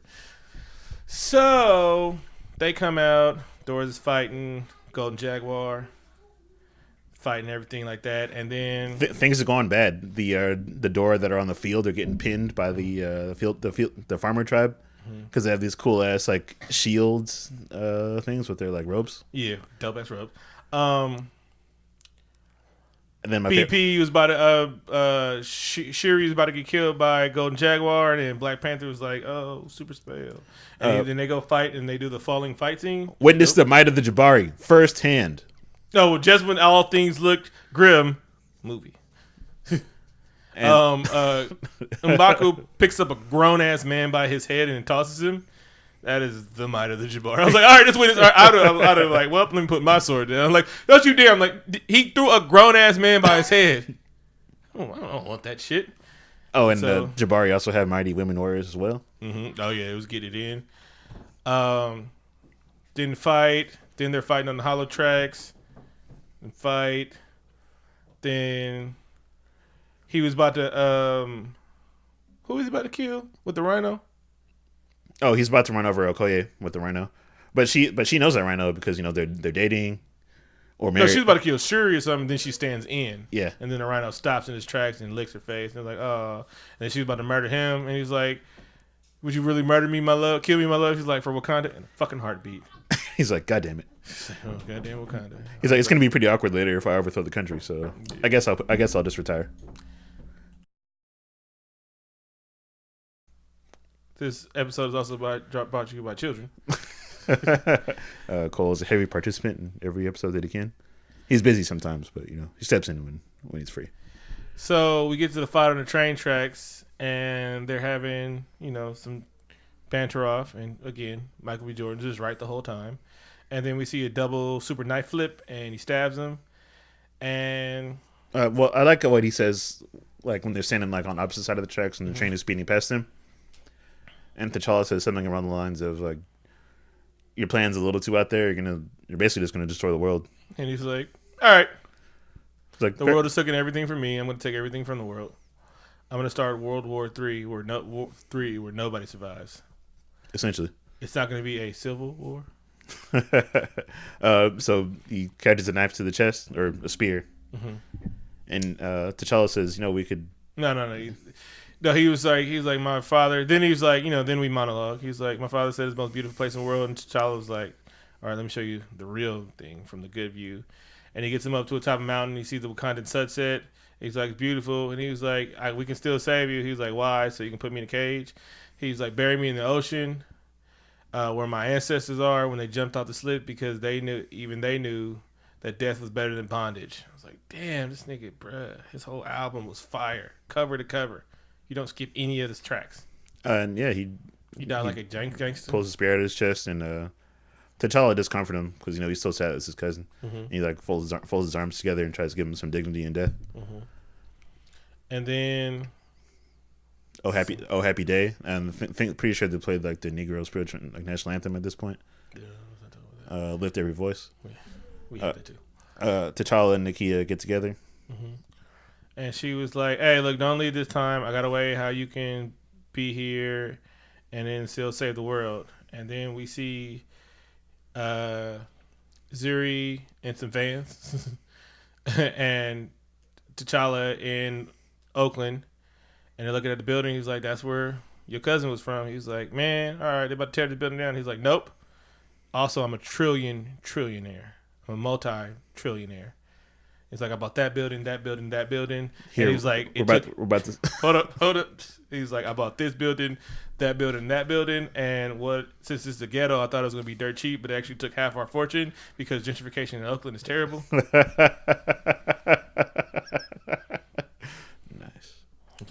We're about to cook, baby. Go to cook. We're gonna start the Wakandan Outreach Center out here. You're gonna be the head of science research and development, and Nakia is gonna have the social aspect. And he's like, are you serious? He was like, all right, watch this. And then he lets the ship down, and girls like, bro, it's like a Bugatti spaceship. And one kid who might be all the way with the shit said, hey, bro, we can strip it down and sell it for parts. and Shuri ran over like, oh, hold up, niggas. He was like, no, we wouldn't do that. So he was like, and then we see one kid was like, bruh, who is you? And he was like, I'm black. Smirk. Q Kendrick Lamar. Yes. Oh, the clothes. And SZA, I mean, yeah, both. Yeah, and so we get nice purple and orange scenes, and then we get to the UN because Marvel movies love the UN. Nigga. Just for the record, MCU, like, I love your movies and they're great, and it's fantastic to see the 18th movie in the MCU being like different and diverse and beautiful and the best movie ever and all that. But yeah, take a break from the UN, please, bro. Like, they fucked up the white people ratio with that UN. Like it was 90% all black, and then the UN fucked it up down to only like 60% because there's hella white people in there. So he was like, all right. He comes out and he was like, yeah, baby, Wakanda's no longer gonna be a third world nation. We're gonna help y'all out and everything like that. We're gonna save the world with our thing. And some cracker was like, what could you guys help us? And he looks at him like, I would slap the shit out you. Don't you ever talk while I'm talking again? Oh, my bad. But then Nakia and Shuri give him the nod, and so we can kind of insinuate the scene cuts. But he smirks again, so we can kind of infer that he like panthered up at that moment. I wish that'd have been dope. And then the noobs walked out of the movie again. Vic, what needs to be done at this point? Are these people like ignorant, or do we need to do better? Whose fault is this? Some people just don't care, and then it's like some people. I don't know, man. It's always a lot of people. I think people were looking at me crazy because I didn't wait for it the second time I watched it because I knew it was just Bucky, and so I was walking out the thing and it was like stupid N-word. Because I know, like when we saw it the first time, half the theater was still sitting. Yeah, half easily. And so then the other post credit is Bucky waking up with no arm, and she was like, "We got work to do." Wakandan vibranium. On. He's like, "Are you okay?" I am fine. White wolf, white wolf. He's like, "Nah, oh, it works. We're good. All right." And then that's the movie. All right. You want to take a break?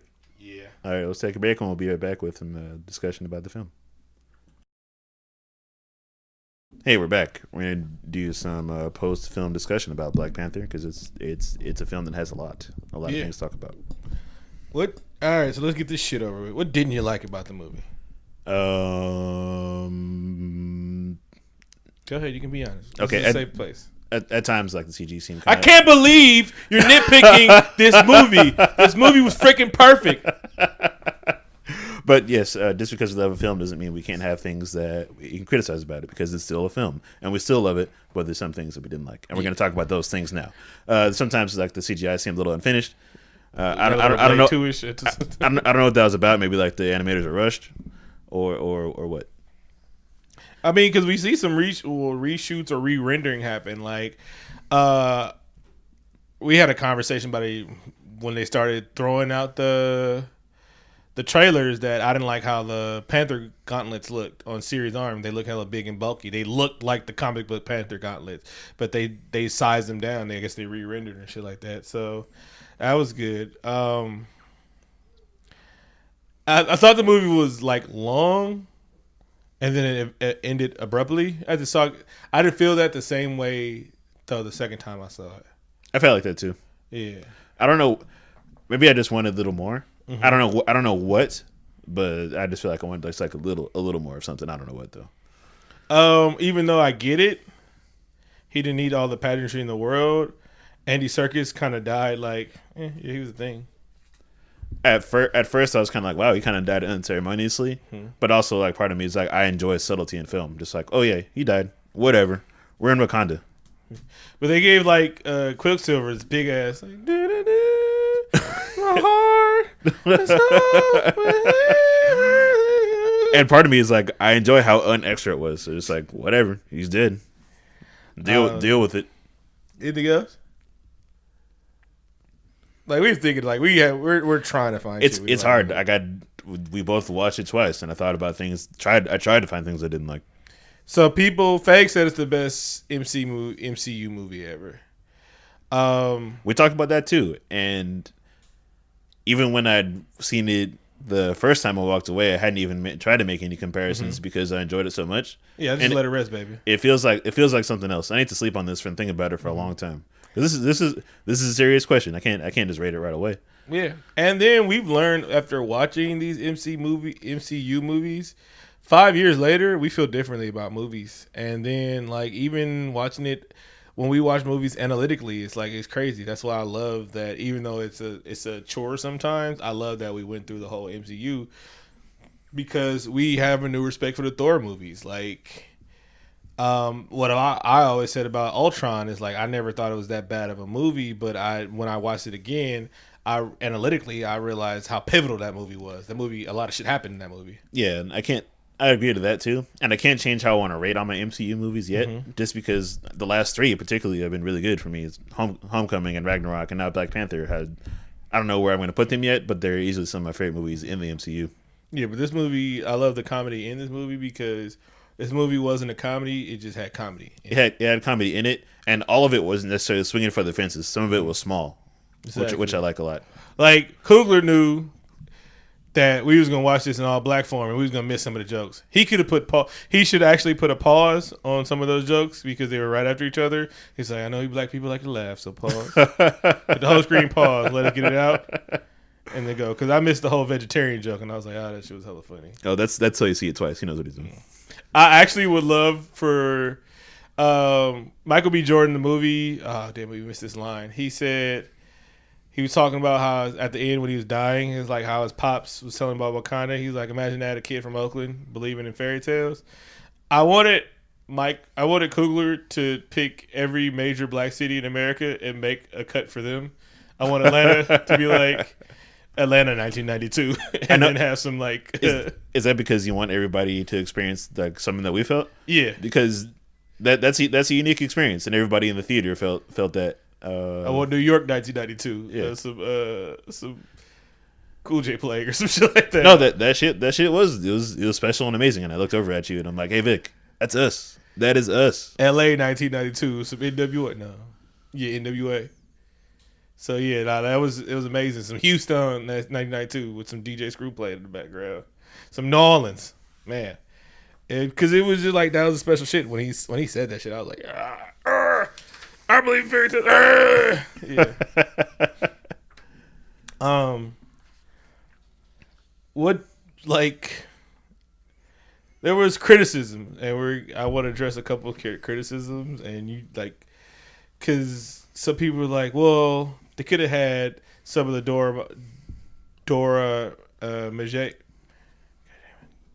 characters be lesbians, right?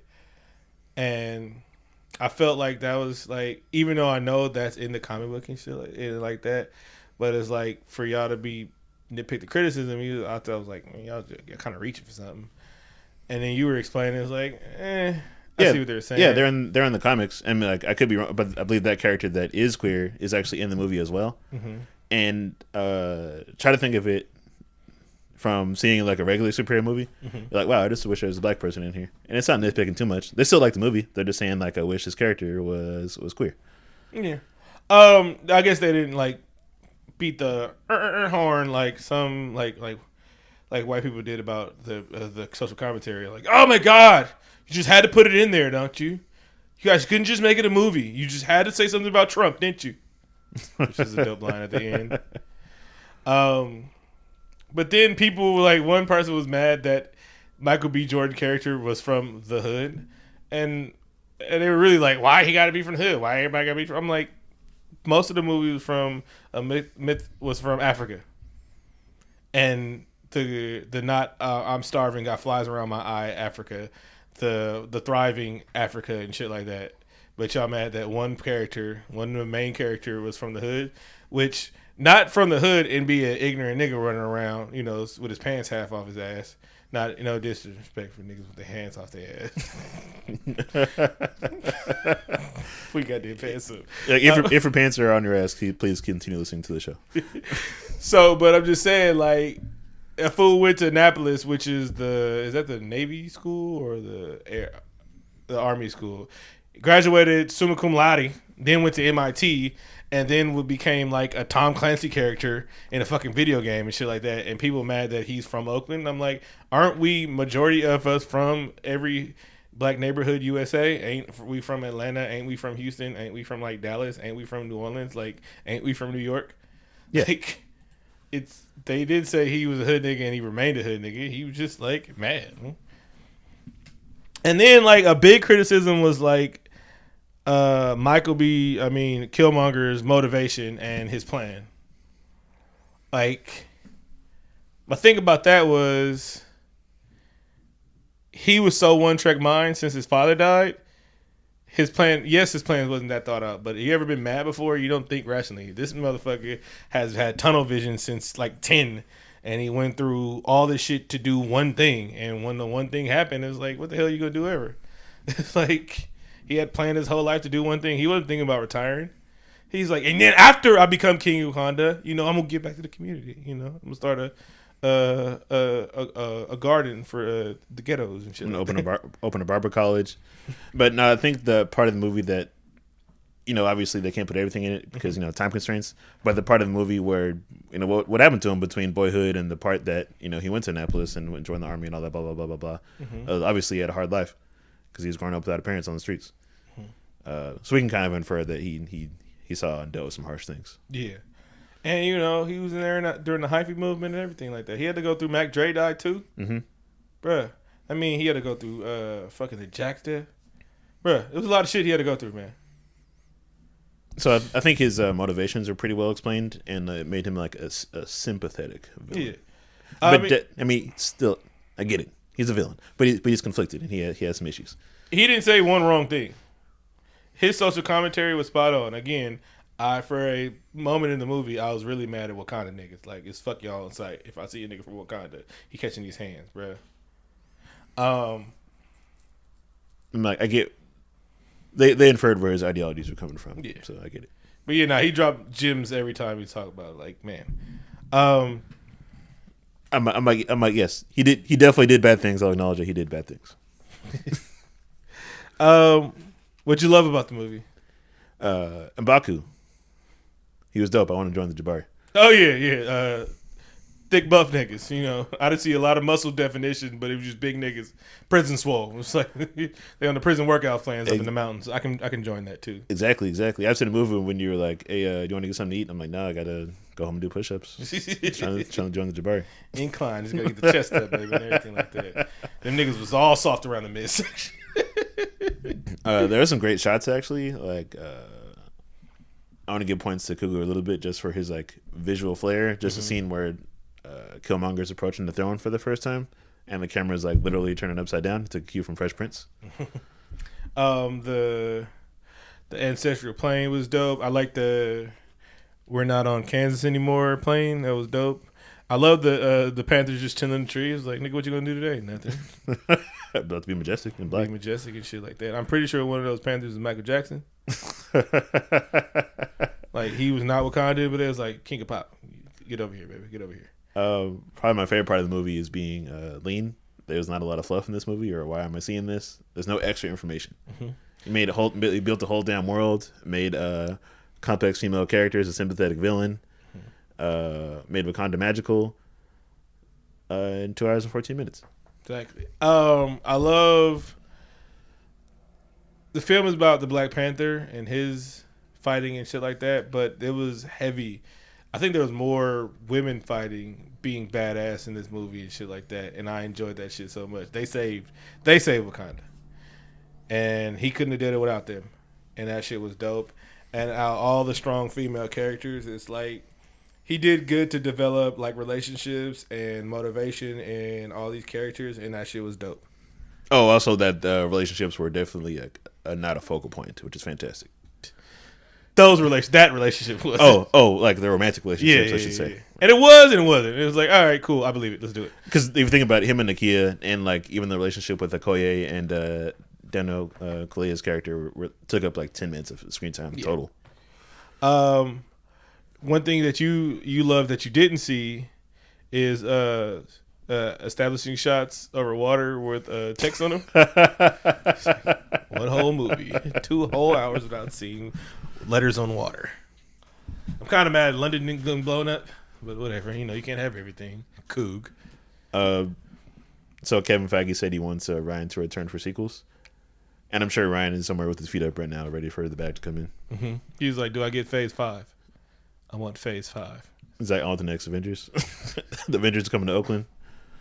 No, they can blow up San Francisco. Don't let them blow up. Oh, they'll go somewhere else to fight. They're just gonna chill in Oakland.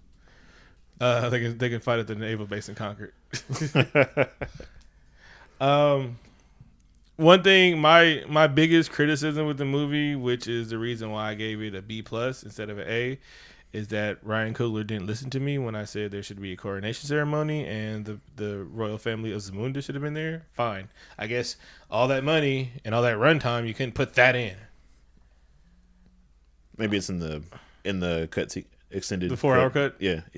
I would totally be juiced. Do you think Columbia Pictures is kicking themselves for not making this movie in '92 with Wesley Snipes? Yeah.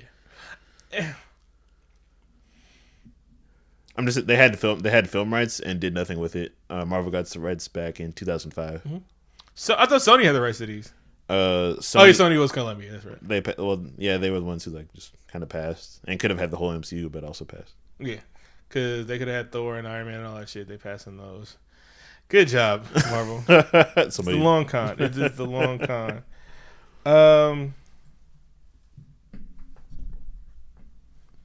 of my favorite part, like we keep saying it over and over, the social commentary and shit like that. Every time Michael B. Jordan says something, it was amazing.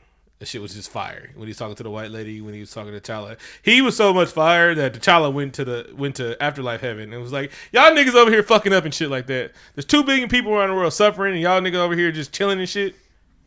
Also, there wasn't one N-word in this movie with 90% black people.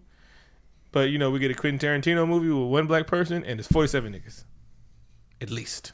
I counted 47 niggas in Hateful Eight. Well, he gets sexual gratification from when people saying nigga. I'm 100% sure of that. He jacks off to Plies albums. She is my rock. That's a terrible song. Oh man, but man, I love this movie. You're probably gonna see it another time before I get the DVD with all the. Oh man, we're gonna do the 4-hour showing at the New Parkway. We're gonna just show the whole 4 hours. It's the director's cut.